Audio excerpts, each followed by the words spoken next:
Mada Jocker Music.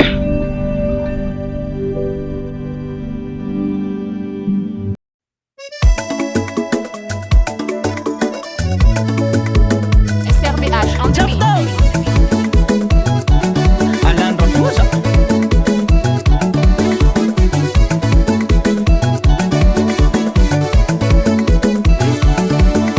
Nouveaute tarak JEF tocho tiena roe.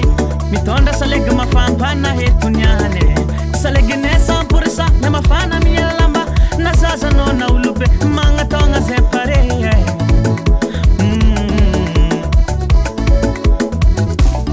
Yeba. Isko l'ambiance fou. Ma hef kanoniane. Nouveaute tarak JEF toaza. Mitonda SALEGY mafampana. SALEGY ne 100% ne mafana mielamba.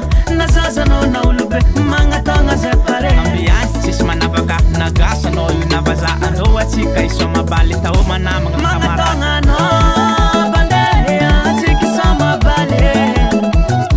Manga tonga no bande atiki sama bali. Savana rolale. Savana rolala. Savana rolale.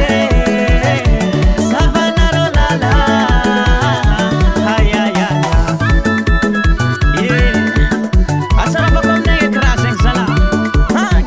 Murid ke bemari funam boy be. Andre mbong tanam.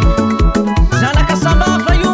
Iskabarana ambiance hechni ngindraga tamino lungo. Ambiance ni jafito mafana sa dumafapo. Saburahan manamola. Le maring mga tonga maduwa chiki so mabali tao mana mga kamarade.